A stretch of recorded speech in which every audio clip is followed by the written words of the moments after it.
On the morning of September 14th, 2023, the small, picturesque town of Lexington was buzzing with excitement. The wedding of Sarah Carter and Tom Henderson, two beloved members of the community, was the talk of the town. The ceremony was set to take place at the town's most beautiful venue, a charming vineyard nestled on the outskirts, surrounded by rolling hills and vibrant autumn foliage. Everything was perfect. Sarah, a 28-year-old schoolteacher known for her warmth and kindness, had spent the early hours of the day preparing in the bridal suite with her closest friends.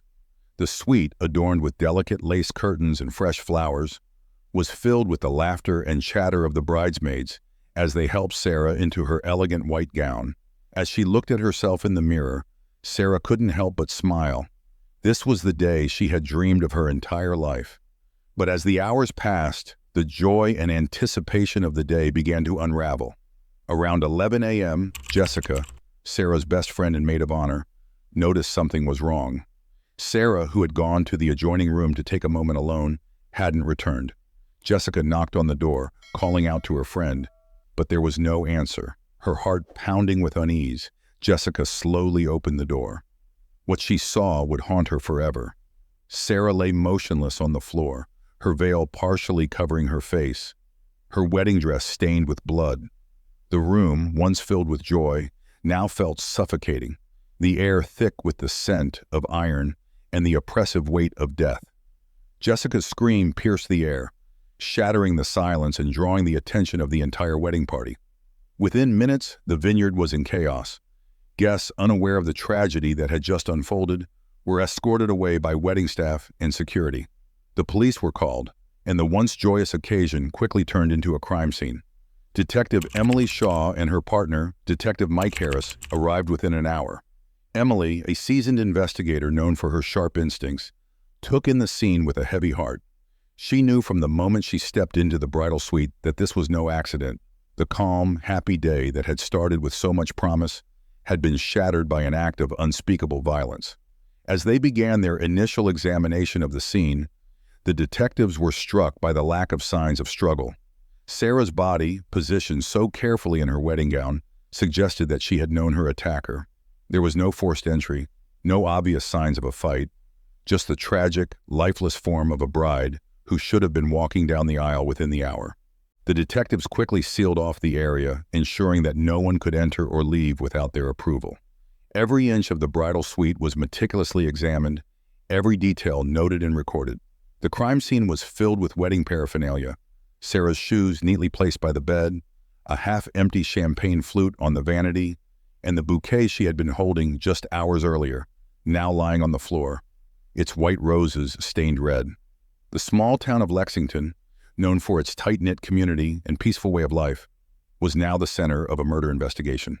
As the sun began to set on what should have been the happiest day of Sarah's life, Detective Shaw knew that they were only just beginning to uncover the dark secrets hidden beneath the surface. As the sun dipped below the horizon, casting long shadows across the vineyard, Detective Shaw and Detective Harris got to work. They knew that the first 24 hours of a murder investigation were crucial. Every moment counted, and they couldn't afford to miss a single detail. The crime scene was sealed off, and the detectives began interviewing the key people who had been closest to Sarah that day. Jessica, still in shock, was the first to be questioned. Her voice trembled as she recounted the events leading up to the moment she found Sarah. She described how Sarah had seemed perfectly fine, if a little nervous, as any bride would be. There was no indication that anything was wrong. Jessica also mentioned Sarah's ex-boyfriend, Mark Daniels, a name that immediately piqued the detective's interest.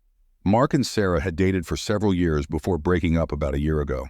The breakup had been difficult, particularly for Mark, who had reportedly struggled to move on. He had shown up uninvited to a few of Sarah and Tom's events, but no one had seen him in the weeks leading up to the wedding. According to Jessica, Sarah had been worried about Mark, but she hadn't mentioned him recently, leading her friends to believe that he had finally let go. The detectives decided that Mark Daniels would need to be questioned, but first they needed to gather more information. The initial forensic analysis of the crime scene revealed little. There were no signs of forced entry, no fingerprints other than Sarah's on the obvious surfaces, and no apparent weapon. The autopsy results were pending, but the coroner had already indicated that Sarah's death was likely caused by strangulation, with several small lacerations found on her body, possibly from a struggle. As the investigation progressed, the detective spoke to Tom, the groom. He was devastated, barely able to speak as he answered their questions. Tom had been with his groomsmen at a nearby cabin throughout the morning, only learning of Sarah's death when the police arrived. He had no idea who could have done this or why. Their relationship had been solid, and there were no enemies that he knew of. When asked about Mark, Tom admitted that he had been a bit worried about him, but Sarah had reassured him that Mark was no longer a concern. Despite Tom's alibi, the detectives knew they couldn't rule anyone out just yet. They requested the security footage from the vineyard, hoping it might provide some clues as to who had entered or left the bridal suite that day. As they waited for the footage, Emily Shaw's mind was racing. The lack of evidence at the crime scene bothered her. It was almost too clean, too perfect. Whoever had killed Sarah had either been extremely careful or extremely lucky. The ex-boyfriend theory was a common one, but something about it didn't sit right with her. Mark had been obsessed with Sarah, but would he really have gone this far? And if he had, why today of all days? The investigation was still in its early stages. But already, the detectives could feel the weight of the case pressing down on them. The people of Lexington were counting on them to bring Sarah's killer to justice, and the clock was ticking. As they dug deeper into Sarah's past and the people in her life, they knew they were bound to uncover secrets. Secrets that someone had been willing to kill, to keep hidden. With the initial interviews complete, and the first pieces of evidence beginning to trickle in, Detective Shaw and Detective Harris prepared themselves for what they knew would be a long and complicated investigation. Sarah Carter's death was not just a tragic accident, it was a calculated murder. And as they set out to unravel the mystery, they could only hope that the truth would come to light before the killer struck again. As the investigation moved forward, Detective Shaw and Detective Harris focused their efforts on Mark Daniels. The ex-lover theory was too strong to ignore, especially given Mark's history with Sarah. They dug into his past, seeking any signs that could point to a motive or previous violent behavior. Mark Daniels was a 30-year-old man with a promising career in real estate. He had met Sarah in college, and their relationship had been intense from the beginning. Friends described Mark as charming but possessive, someone who struggled with rejection. When Sarah ended their relationship, Mark didn't take it well. He had sent her countless messages, some pleading, some angry. But as time went on, the messages stopped, and Mark seemed to fade from Sarah's life. Or so it appeared. As they delved deeper into Mark's background, the detectives uncovered a restraining order Sarah had filed against him shortly after their breakup. The order had been dismissed after Mark promised to leave Sarah alone, but it was a chilling reminder of how obsessive he could be. They also found a series of unsettling emails Mark had sent to Sarah, begging her to reconsider and warning her that no one else would love her the way he did. This information painted a troubling picture of Mark Daniels, but the detectives needed more than just circumstantial evidence. They needed to find Mark and question him directly. They put out a notice to track down Mark, who was known to travel frequently for work, hoping he hadn't fled the area. While they waited for a lead on Mark's whereabouts, the detectives received the security footage from the vineyard. Hours of video showed guests arriving, the setup for the wedding, and the general hustle and bustle of the day. But when they zoomed in on the footage outside the bridal suite, something caught their attention. A man dressed in dark clothing and wearing a cap entered the suite just an hour before Sarah was found. The footage was grainy, and the man's face was obscured, but his build and height were a match for Mark Daniels. Emily Shaw's instincts kicked in. This man was their primary suspect. But without a clear identification, they couldn't be certain. They needed to find Mark, and fast. In the meantime, the detectives continued to piece together the timeline of Sarah's last hours. They interviewed the wedding staff, but no one had noticed anything unusual until Jessica's scream echoed through the vineyard. One staff member mentioned seeing a man in dark clothing near the suite, but she hadn't thought much of it at the time. The pressure was mounting. The small town of Lexington was gripped with fear and speculation. Rumors about Sarah's death spread like wildfire, and the community's trust was shattered.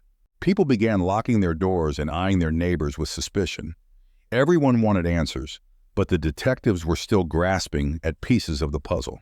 As they prepared to release a public statement urging Mark Daniels to come forward, Emily Shaw couldn't shake the feeling that there was more to this story. Sarah's death felt personal, calculated, but who else besides Mark could have harbored such deep resentment toward her?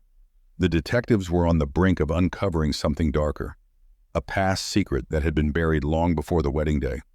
And as they edged closer to the truth, they realized that Sarah's death was just the beginning. The investigation took a turn when a tip came in late at night. A local bartender reported seeing Mark Daniels the night before the wedding, drinking alone at a small, dimly lit bar on the outskirts of town.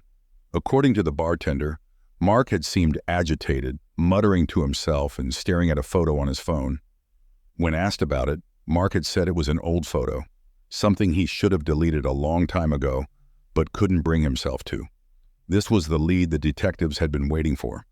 The bartender provided a detailed description of Mark's appearance and confirmed that he had left the bar shortly after midnight.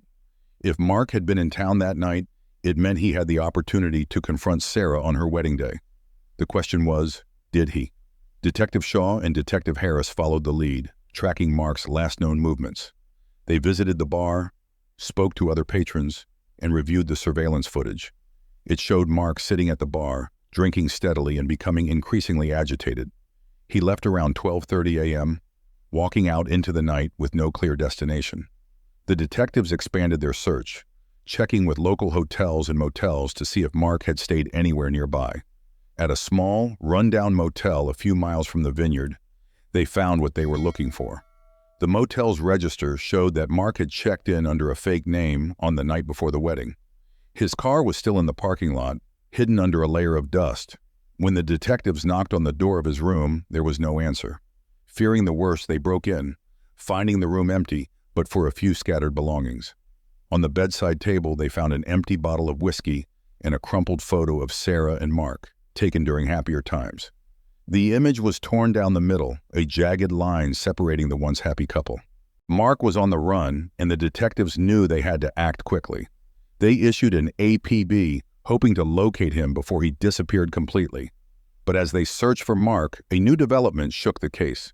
The detectives received a call from an old friend of Sarah's, someone who had been close to her during her college years. She had heard about Sarah's death and came forward with information that changed everything. Sarah had confided in her about a relationship she had before she met Mark, a relationship that had ended badly. The man, whose name was Kyle Bennett, had been older and more controlling, and Sarah had broken things off when she realized how toxic the relationship had become. Kyle Bennett had left town shortly after their breakup, but not before making it clear that he didn't take rejection well. Sarah had never spoken about him again, but her friend always had a bad feeling about the whole situation. Could Kyle have resurfaced, seeking revenge after all these years? And could Mark be caught in the crossfire of someone else's vendetta? The detectives now had two suspects: Mark Daniels, the obsessive ex-lover, and Kyle Bennett, a ghost from Sarah's past. Both had reasons to be angry, both had the means, and both were missing. The investigation was spiraling into deeper, darker territory, and the detectives realized they were no longer just searching for Sarah's killer. They were uncovering a tangled web of past relationships, unresolved grudges, and dangerous secrets that had been buried for far too long.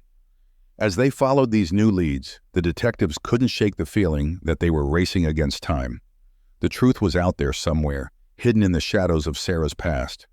But with each passing day, the trail grew colder, and the chances of finding her killer grew slimmer. The small town of Lexington was holding its breath, waiting for answers that seemed to slip further away with every step. And as the detectives pushed forward, they knew that the deeper they dug, the more painful and shocking the truth would be when it finally came to light. With the investigation taking unexpected turns, Detective Shaw and Detective Harris found themselves at a critical juncture. They had two viable suspects, each with their own motives and dark histories connected to Sarah Carter. But both Mark Daniels and Kyle Bennett had vanished, leaving behind only traces of their anger and obsession. The detectives decided to dig deeper into Kyle Bennett's past. They discovered that after his relationship with Sarah ended, Kyle had left Lexington and moved to a nearby city. There, he had a series of failed relationships and had even been involved in a few altercations, mostly stemming from his volatile temper. The pattern of behavior was clear. Kyle didn't handle rejection well. The fact that he had resurfaced now just as Sarah was about to marry someone else, was too much of a coincidence to ignore. Detective Shaw reached out to Kyle's last known associates, hoping to track him down. One of them, a former colleague, mentioned that Kyle had been increasingly agitated in recent months, talking about unfinished business and a woman who had wronged him years ago. The colleague hadn't taken Kyle seriously at the time, but now it seemed like a critical piece of the puzzle. Meanwhile, the detectives finally got a break in their search for Mark Daniels. A state trooper had spotted Mark's car abandoned on a desolate road leading out of town. The vehicle was in disarray, the inside littered with empty bottles and fast food wrappers, as if Mark had been living out of it for days. But there was no sign of Mark himself. However, in the trunk, they found something that sent a chill down their spines: a wedding invitation, torn to pieces, and a small velvet box containing an engagement ring. The discovery raised more questions than it answered. Why would Mark have kept the invitation and ring? Was it a twisted keepsake or something more sinister? And why had he abandoned the car? As they continued to analyze the clues, Detective Shaw began to piece together a disturbing theory. What if Kyle Bennett had tracked Sarah down, intending to confront her on her wedding day, and Mark, still obsessed with Sarah, had followed him? What if the two men had collided, their shared obsession with Sarah leading to a deadly confrontation? The theory was plausible, but without concrete evidence. It was still just a theory. The detectives needed more, and time was running out. They decided to intensify their search, focusing on the areas around where Mark's car had been found. They canvassed nearby towns, distributing flyers with Mark's and Kyle's pictures, hoping that someone had seen something, anything that could lead them to the suspects. As the days passed, the tension in Lexington reached a breaking point. The once peaceful town was now a place of fear and uncertainty. The local media had caught wind of the case, turning it into a sensational story that only added to the pressure on the detectives. Everyone wanted to know who had killed Sarah Carter and why. But even as they pressed on, Detective Shaw couldn't shake the feeling that they were missing something crucial. The pieces of the puzzle were there, but they weren't fitting together in the way she had expected. The wedding invitation, the engagement ring, the torn photograph, they all pointed to deep-seated emotions, but the exact sequence of events that had led to Sarah's death remained elusive. Then, late one night, Detective Harris received a call that would change the course of the investigation. A local farmer living on the outskirts of Lexington had found a man lying unconscious near the edge of his property. The man was disheveled, his clothes torn and dirty, but he was alive. And as the farmer described the man's appearance, Detective Harris realized with a start that they had found Mark Daniels. Mark Daniels was immediately taken to the hospital, where he was treated for dehydration and exhaustion. When the detectives arrived, Mark was barely coherent, mumbling incoherently about Sarah, the wedding, and something he couldn't bring himself to say. It was clear that Mark had been through an ordeal, but whether he was a victim or a perpetrator was still unknown. Detective Shaw knew they had to tread carefully. Mark was their best chance at uncovering the truth, but in his current state, he was fragile, both physically and mentally. They decided to wait until he was stable enough to be questioned. In the meantime, they turned their attention back to Kyle Bennett, who was still missing. The hospital stay gave Mark time to recover, and after a few days, he was ready to talk. Detective Shaw and Detective Harris sat down with him in a quiet, sterile room at the hospital. Mark looked haunted, his eyes sunken and his hands trembling as he spoke. He started by apologizing, saying he never meant for any of this to happen. He had loved Sarah, and even after their breakup, he couldn't let her go. The idea of her marrying someone else had driven him to a breaking point. But as Mark continued, a new story emerged. He had come back to Lexington a few days before the wedding, not to harm Sarah, but to see her one last time. He wanted closure, to apologize for how things had ended between them. But when he saw her on the day of the wedding, all those feelings of anger and betrayal came rushing back. He had tried to stay away, but something inside him snapped, and he found himself driving to the vineyard, intending to confront her. When he arrived, he saw another man leaving the bridal suite. Mark described the man as tall, with dark hair, wearing a jacket. He hadn't recognized him at the time, but now, with the detective's help, he realized it must have been Kyle Bennett. Mark followed Kyle, hoping to confront him and find out why he was there. But before he could, Kyle turned on him. A struggle ensued, and Mark was overpowered. The next thing he remembered was waking up in the field, disoriented and alone. The detectives listened carefully, piecing together Mark's account with what they already knew. If Mark was telling the truth, then Kyle Bennett was indeed involved, and possibly the real killer. But Mark's story was still fragmented, and there were gaps that needed to be filled. To verify Mark's story, the detectives checked with the vineyard staff again. This time, a new detail emerged. One of the staff members recalled seeing a man matching Kyle's description lingering near the bridal suite around the time Sarah was last seen alive. The timeline fit, but it still wasn't enough to conclusively link Kyle to the murder. Detective Shaw knew they needed to find Kyle before he had a chance to disappear for good. They expanded their search, reaching out to law enforcement agencies in neighboring states, and issued a warrant for Kyle Bennett's arrest. The pressure was on, and the entire department was mobilized to track him down. As the search intensified, Detective Shaw returned to the evidence, hoping for a breakthrough.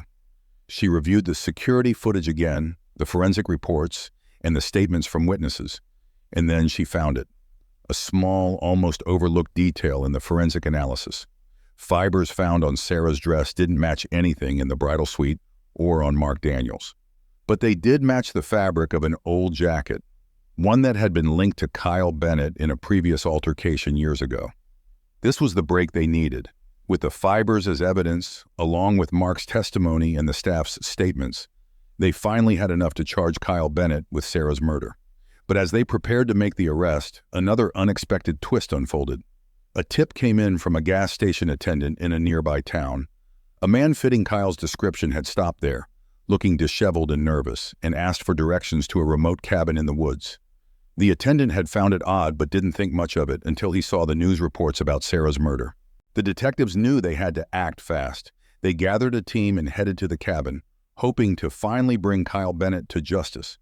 But as they closed in on their suspect, they realized that the situation was far more dangerous than they had anticipated. Kyle Bennett was not going to go down without a fight. The drive to the remote cabin was tense, with Detective Shaw and Detective Harris leading a team of officers through winding, narrow roads deep in the woods. The cabin, nestled in a secluded area far from the nearest town, was the perfect hideout for someone on the run. As they approached, the air grew thick with anticipation. This was the moment they had been working towards, but they knew it could turn deadly. Upon arrival, the team moved quickly but cautiously, surrounding the cabin and positioning themselves strategically to cover all exits. Detective Shaw, along with two other officers, approached the front door while Detective Harris and the rest of the team took positions at the back and sides. There was no movement inside, but the tension was palpable. Detective Shaw signaled for the others to hold their positions as she knocked on the door, her voice firm but calm as she called out, "Kyle Bennett, this is the police. We need you to come out with your hands up." There was no response. She knocked again, louder this time, repeating her command. For a moment there was only silence, and then they heard it, a faint rustling sound from within the cabin. The tension spiked as they waited, unsure of what Kyle's next move would be. Suddenly the door creaked open slightly, and they saw a shadowy figure inside. "Kyle, it's over," Detective Shaw called out. "We know what happened. There's nowhere left to run. Come out peacefully, and no one has to get hurt." The door opened wider, revealing Kyle Bennett standing in the dim light of the cabin. He looked disheveled and exhausted, his eyes wild with fear and desperation. In one hand, he held a gun, pointed downward, but his grip on it was tight. "I didn't mean for it to happen like this," Kyle said, his voice shaky. "I just wanted to talk to her, to make her understand." Detective Shaw kept her voice steady, trying to de-escalate the situation. "Kyle, put the gun down. We can talk about this, but you need to put the weapon down first." Kyle hesitated, his gaze darting between the gun in his hand and the officers surrounding him. The fear in his eyes was unmistakable. He was cornered and knew it. For a moment it seemed like he might comply, but then his expression hardened. No, it's too late for that," he muttered, raising the gun slightly. Before he could make another move, Detective Harris, who had been positioned at the side, acted swiftly, firing a single shot that struck Kyle in the shoulder, causing him to drop the gun and collapse to the ground. The officers rushed in, securing the weapon and handcuffing Kyle as he writhed in pain, cursing under his breath. With Kyle in custody, the tension finally broke, replaced by a mixture of relief and the sobering reality of what had just transpired. Paramedics were called in to treat Kyle's wound, and he was taken to the hospital under heavy guard. The final confrontation had ended with minimal bloodshed, but the weight of the case still hung heavy over the detectives. Kyle Bennett, the man who had haunted Sarah's past and ultimately taken her life, was finally caught. But the damage he had done was irreversible, leaving a trail of grief and broken lives in his wake. At the hospital, Kyle Bennett was treated for his wound and then placed under arrest. With the immediate threat neutralized, the detectives turned their attention to getting a full confession from him. They knew Kyle was their key to understanding the full extent of what had happened on Sarah's wedding day. After being stabilized, Kyle was transferred to a secure interrogation room. Detective Shaw and Detective Harris entered the room, finding Kyle handcuffed to the table, his face pale and drawn. He looked defeated, as if the weight of his actions had finally caught up with him.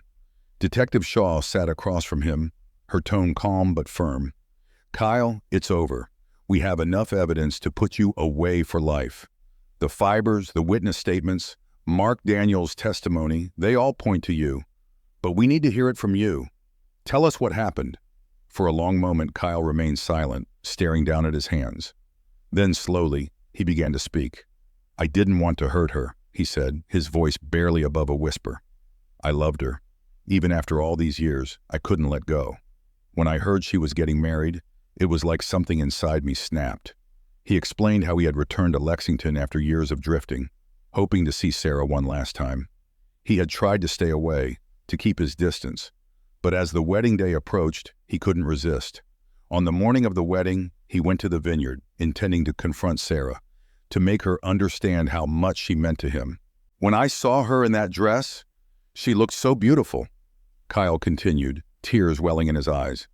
"But she wasn't mine. She was going to marry someone else. I couldn't stand it. I went to the bridal suite to talk to her, but things got out of control." According to Kyle, when he confronted Sarah, she was shocked and scared. She begged him to leave, to let her be happy with Tom, but Kyle couldn't accept it. In his twisted mind, he believed that if he couldn't have Sarah, no one could. The argument escalated, and in a fit of rage, Kyle attacked her. "I didn't mean to kill her," he insisted, his voice cracking.